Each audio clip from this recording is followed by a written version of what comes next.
Гэл 30 минутын дараа. За окей би чамайг ер нь ингээ ботчих. Чи хэм блэ за нэрийг чинь бичиж авчи гэдэгсэхгүй. Тэгээд тэгсэн чанга байсан. Надад тэтгэлэг өгсөн байсан. Гоёгад. Сайн байна уу? Таны байгаа газар цаг агаар ямар байна? Сэтгэл санаа нь гайгүй байна уу? За энэ удаагийн хамтчлалээр би Швейцар улсад хэрхэн сурч болох талаар тэгээд энэ анх хэрхэн яаж ирж исэн, яаж хэлний бэлтгэл зугаад их сургуульд орж исэн талаар та бүхэндээ хуваалцъя. Тэгээд яг энэ талаар мэдээлэл хайж байгаа хүмүүст хэрэгтэй бичлэг болох байх гэж найдаж байна. За хамгийн анх болохоор би хувийн хэлний бэлтгэлд apply хийгээд ирж исэн.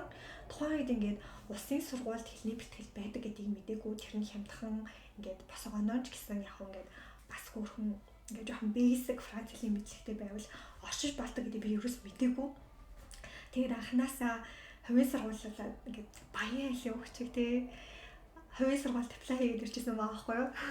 За тэр нь болохоор бас хөөрхөн сургуулийн төлбөр нь үнэтэй бараг нэг сарын сургуулийн төлбөр нь одоо 680 миний тэр үед 680 франк байсан байхгүй. Тэр нь одоо бараг л мөсөн 1 жилийн сургуулийн төлбөртэй бараг тэнцэхээр хэмжээний үнэтэй. Хөөрхөн үнэтэй. Тэгээд бас энэ чинь ингээд сургуулийн төлбөрөөс гадна амьдран дээр Швейцар чинь дэлхийн хамгийн өндөр өртөгтэй орнуудын нэг болохоор нэг хэсэг юм нь үнэхээр өндөр өртөгтэй. Тийм болохоор ер нь Швейцарт оюутнууд бага байдаг шалтгаан нь энэтэй холбоотой юм шиг санагдсан. Баян л юу таардаг гэсэн. Тэгээ би мэдгүй ирсэн. Би өөрийгөө амар баян гэж бодоод мэдгүй ирсэн. За тэр яг. Гэхдээ би ингээд даваа болон цаатаалаа ингээд зэрэгцүүлээ яриад байвь. Хажуугаар нь ажил хийх хэрэгтэй болно шүү дээ. Ийм ингээд одоо байрны түрээс нь ийм, сургуулийн төлбөр нь ийм, ингээд өртгөний ийм. Тэгээ хажуугаар нь бас нэг хөөрхөн охин байгаад явчмаар байна. За ингийн тулд хажуугаар нь ажил хийсэн. Тэгээ ажил гэхдээ нэг давуу тал гоё юм болохоор өндөр өртөгтэйгээ хажуугаар цалингийн доод хэмжээнд дэлхийд хамгийн өндрөөр үнэлэгддэг тийм газар байгаа. Тэгэхээр чинь ингээд хөөрхөн ажил хийгээд мөнгөний амтанд орчих байхгүй юу? Тийм. Би бүр өдөрт 8-аас 12 цаг. За 12 арай хитэрсэн гэж сонсогдож байгаа. Нэрэл үнээр бараг 12 цаг. Тэгээ дунджаа 10 цаг заяа. Багтаа бараг 10 цаг ажиллаад байгаа юм хаашаа. Бараг ажилтдаг хүмүүсээс их ажиллаж исэн үе байгаа. Хичээлээ нэг өдөрт 3 цаг л хийдэг. Тэгээд үлдсэн үед нь ингээд битүү ажилладаг тийм үе байсан. Тэгээд цалин нь хөөрхөн болохоор мөнгөний амтанд жоохон орж исэн үе байгаа. Гэтэ ингээд би ч нэг зорилгоо мартаж болохгүй шүү дээ. Би ч сурахаар ирсэн. Тийм болохоор ингээд үргэлжлүүлээ хичээлийн хэрэгтэйгээд за тэгээд хувийн сургуульд сурч явж хагаад их сургуультаа 2 их сургуульд apply хийгээд тэгээд Лусаны их сургууль Université de Lausanne гэдэг сургуульд орсон. За одоо болохоор киноны гооз гэдэг ингээд сурч байгаа. За тэгээд хувийн сургуульд орж ингээд мөнгө төлөөд орж болно. Хэрвээ улсын сургуульд нь шууд ормоор байна гэх юм бол энэ бас боломжтой. Манай сургууль бүр яг тэрнгүүр ялтартай. За би одоо ингээд хэлээд өгч байгаа шиг өөр ингээд хэлээд өгөх хүн байсан бол би шууд энэ сургуультай хэлний бэлтгэлтэнд бүртгүүлэх байсан. Тэгвэл манай их сургууль ингээд өгөхгүй юу? 3 жил хэлний бэлтгэлт ингээд сургаад одоо анхаашаад бэлтгэл анги тэгээд одоо гүнзгий хэмээн гүнзгийгээр юм 3 шатнд хэлний бэлтгэлтэй хаад 3 жил хэлийн заагаад тэгээд үндсэн мэргэжлийн анги руу оруулдаг тийм үнэхээр сайн хэлний бэлтгэлээ ингэж хийдэг тийм сургууль.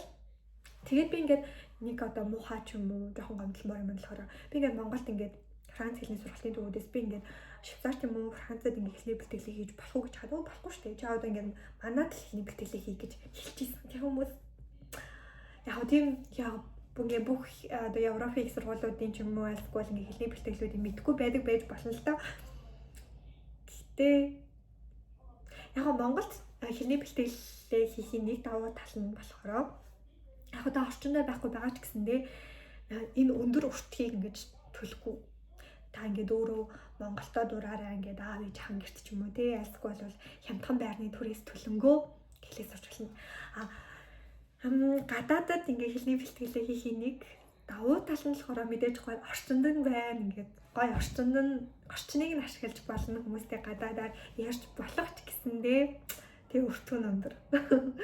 За ийм хувийн их сургууль, улсын их сургууль Алингуур нэрх нь бол та бүхний сонголт хэрэг гэхдээ танд зөвлөө гэх юм бол улсын их сургуульд ороод тэгээд хэлний бэлтгэлд нь ороо явж болно. Яагаад гэвэл улсын их сургуулийн хэлний бэлтгэл нь хямдхан. Жилийн одоо 1100 гэдэг чинь 4 сая гаруй төгрөг л байгаа хгүй. Энийга сургалтын төлбөр гэдэггүй бараг зүгээр суур хураамжлал гэдэг. Тэгэхээр хагас семестрийнх нь 500 орчим гэхээр 2 сая гаруй төгрөг. Тэгэхээр баг үнэгүй. За, улсын их сургуульд гэхдээ яаж орох вэ гэхээр хэрвээ хэлний бэлтгэлд нь ормоор байх юм бол дор хаяж А1-ийн мэдлэг тавих хэрэгтэй. Гэхдээ А1 гэж ааж гэсэндээ шалгалт нь жоохон хүнд байдаг гэж би яг А1-ийн шалгалтыг болов өгч үзэж байгаагүй заяа. Би хэлээ нэг улсын одоо хувийн сургуульд жоохон гайгүй сурчаад хурж ирсэн болохоор яг А1-ийн шалгалтыг нь өгч байгаагүй байхгүй. Гэхдээ хэлний бэлтгэлийн шалгалт нь жоохон хэцүү байдаг гэж сонссон шүү. Тийм болохоор та хөөхөн жоохон мэдлэгтэй болчоод тэгэд хэлний бэлтгэл рүү бас орж болно. За. Тэгээд альсгүй болвол шууд бакалавр юм уу? Одоо бакалавр болон мастер чинь B1, B2, C1 гэх мэтчлэн одоо оноонууд төвшин байх хэрэгтэй байдаг шүү дээ. Гэх мэтчлэн одоо төвшин хүрсэн байх хэрэгтэй байдаг. За. Энд хүрэхийн тулд ингээд Delphi шалгалт өгч болно. Би Delphi шалгалт нэрээ өгчсэн туршлага яг хөөрхөн сонирхолтой гэж магадгүй. За би хамгийн анх ингээд B2-ын шалгалт өгчсэн байхгүй юу? За одоо л ингээд диплом авсан зэ. Гэтэ би ихний шалгалтаараа унжсэн. I wanna be honest. Okay. За тэгээд тэр шалгалтандаа унаад сэтгэл санаагаар унаад бүр ингээд дэлхий хүмүүрсэн юм шиг санагдаж шуудагдаад. За тэгээд яаж исэн бэ гэхээр ер нь бол яг шалгалтаас унсны дараа бол үнэхээр муухай л эсэлтэй. Тэгээд гэтээ би дараа нь яасан бэ гэхээр дахиж B2-ын шалгалтанд бүртгүүлээгүй. A2-ын шалгалтанд бүртгүүлсэн. A2 гэдэг чинь одоо дунд шатахгүй амархан шат гэсэн үг байна. Тэгээ би A2-ын шалгалтанд амархан тэнцэж байгаа юм. Би бүр ингээл нөгөө шалгагч нэг семинатхайсан намайг чи амарлаг ярьсан юм арт ингээл амар одоо ингээ оноонууд амарлаг аваад тэгээ би дараа нь яасан гэж B2-ын шалгалтанд бүртгүүлсэн байлгүй. B1-ийн шалгалт бүртгүүлсэн. Тэгэл миний өөртөө ихтгэл нэмэгдээл. Тэгэл бас нөгөөний ажил мэдэл хийдгүйсэн болохоор яриа маань амар сайжирсан. Тэгэл A2 B1 ингээд толтол нь өчөж байгаа шүү дээ. Тэгээ дараа тэг багаар тэгэхгүй болол ингээд би нөгөө өөртөө ихтгэлээ алтахасаа амар айд юм шиг лээ. Яана би B2-т унтлаа яах вэ гэд бууж өгч болохгүй. Багаас нь A2 B1 B2 гэд өгөх юм бол нэг өдөр тэгэл сургуулиудаа бүгдэнд тэмцээл тэгж болох юм биш үү? Тэтгэлэг. За хамгийн гоё яриантай орё тэтгэлэг. За ер нь бол ингээд Швейцарт тэтгэлэг авна гэдэг нь нэг тийм түгээмэл биш хгүй юу? Яагаад гэвэл угаас сургалтын одоо улсын их сургууль угаас хямдхан болохоор хүмүүс нэг тэтгэлэг авъя ч гэж боддгоо юм. Гэтэ би ингээ яагаад ч тэтгэлэг авмаар санагдсан юм аа. Яагаад гэвэл би ингээ хувийн их сургуульд маш их мөнгө төлдөг байсан болохоор би нэг удаа ч гэсэн тэтгэлэг авмаар юм гэж бодоод. За энэ бол бооц шүү заяа. Би та нарт хэлж байна. Би энийг ингээд өөр нэг бичлэг үзэж аваад өөрөө бас өөр бичлэгнээс сонсч ирсэн байхгүй. Тэгээ энэ надад нөлөөлөд би яасан бэ гэхээр тэтгэлэг авахын тулд шууд тэтгэлэг хариуцдаг сургалтын албатай шууд ороод болчихсон. Яг гэл миний яриа жоохоо сайн байхгүй. Guys. Би одоо штэ монгол хэл дээрээ болохоор бичгтэй сайн. Ямар сайндаа сонин сэтгүүлч хийж байгаа вэ? Сонин сэтгүүлч гэсэн хэрэг миний бичгийн ур чадвар not bad. Би сайн байсан гэж бодож байна. Гэтэ монгол хэл дээрээ ярихдаа ямарыг би сайн мэдэхгүй юм. Сайн ч гэж мод өмч гэж магадгүй та нар комент бичиж болно шүү. Чи сайн ярьж юм ярьж. За харин миний франц хэлний ярианы төвшин бичгийн төвшнөөс илүү байхгүй. Би тэрийг мэддэг. Би францаар ярихдаа ямар ч байсан амар лаг маг гэхгүй ч гэсэндээ ямар ч хэлсэн гэсэн бичгтээ би муу гэдгийг одоо энэ шалгалтуудаас харсан гэсэн хэлээд өгнө. Тийм. Ямар ч гэсэн би яриандаа сайн заяа. За тэгээд тийм болохоор ингээд цагтл бичиж өөрийгөө илэрхийлэх үү, шууд очиж уулзах уу гэж бодож байсан. Тэгээс би өөрөө сургалтын албатай нэг шууд ороод уулзчих. Ягаад надад тэтгэлэг өгч болохгүй гэж гээд би шууд ороод уулзсан зэрэг. За надад тэтгэлэг өгөх боломж хэр багталтай байсан бэ гэхээр за яг гоо дүн голч кредит мэртэйдэн болж ихний нэгжилтэй. Хоёр дахь жилээсээ тэтгэлэг авах боломж одоо нөхцлүүдээ ингэж хангаж эхэлсэн зэрэг. За хоёр дахь жил дээр гэхдээ би Монгол хүн байсныхаа төлөө бараг тэтгэлэг авч болохгүй гэсэн ухааны юм сайтн дээр бичсэн байсан. Яагаад гэвэл нөгөө нэг дөрвөж ирсэн юм ч юм уу эсвэл дайдаа орны хүүхдүүдэд илүү тэтгэлэг болгоно гэж тэнээр бичсэн байсан байхгүй. Тэгээд би за надад ч бараг магадлал байхгүй юм байна да гэж бодсон мөртлөө өөр нэг их ч ингээд сургалтын албатай нь уулзаад би өстө анхны Монгол аюутан та надад боломж олгооч гэж нэг хүн ярьжсэн. Би одоо аль подкастнаас сонсчихсан мартчихж. Яа нэг ингэж мартаж болохгүй юмсан. Та нар намайг хэрэг миний хэлсэн юмыг та нар ингээд сонсоод тэтгэлэг нэг өдөр авахар шийдээд ингэ сургалтын албатай нь болох юм бол намайг бити мартаарай. За тэр мартахгүй жоохон. За тэгээд би ингээд сургалтын албанд ороод болсаахгүй юу. Тэгээд тэгсэн чинь нэг сони юм заяа. Сургалтын албаны миний чинь өрөөндөө зүгээр суучдیں۔ Хийх ажил. Яг хийх ажилгүй биш байсан ч магадгүй. Намайг ороход жоохон завтай үнд харсан ч байсан биш магадгүй зэрэг.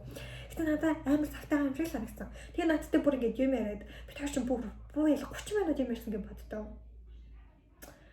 30 минут би гэхдээ миний ярианы чадвар амар сайн багс. Би өөрөө 30 минут ингэж рекламдсан. Рекламдах чинь 30 минут өөрийнхөө нөхцөл байдал ситүэйшнийг тайлбарласан. Би тэгээл ингээд манай Монголд аав ээж гэтээ яг нэг амар албатай юм шиг шууд өргөдүүлэх тактик явуулахгүй шүү нэ зү. Окей би амар өргөдүүлэх гэж авч мараагүй зөө. Зүгээр өмнө нь ингээд сэтгүүлчээр ажиллаж байсан болохоор ч тэр юм уу асуулт асуух гэдэг юм амар чухал гэдгийг би ингээд ойлгосон юм шиг байгаа юм. Юм асуу. Тэгээд хариулт аав гэд. Би яагаад тэтгэлэг авч болохгүй гэдэг л мэдмээрсэн. Яагаад та нар ингээд Аз хүүхдүүдэд тэтгэлэг өгөхгүй ухааны юм сайтн дээр бичсэн байгаа. Би тэрийг л мэдмээр байсан. За тэгээд орсон чинь нөгөө хүн маань ч намайг гоё найрсаг хүлээж аваад би ч асуултуудаа амар асуугаад тэгээд ерөөсөө амар ингэж шууд уйлж муулаад ч юм уу тийм шууд альбатай амир та надад тэтгэлэг өгөхгүй гэж ерөөсөө тэгээд зүгээр л ингээл хөрхөн basic ярианууд ярьж байгаа л тэгэл нэмэгдсэн чинь за материалаа явуулчих би чамайг бодож үзснэ гэдэгсэн тийм ээ.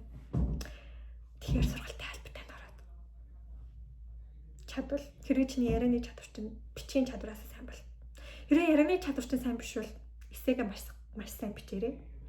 Тэгээд яг нэг бүр амар Америкад гэдэг шиг хэдэн зуун мянган долларын тэтгэлэг бол биш л дээ. Гэхдээ хөөхөн одоо би сургалтын төлбөрөөс чөлөөлөгдсөн гэдгийг л миний хувьд тийш байгаа ингээд амар гоё байхгүй.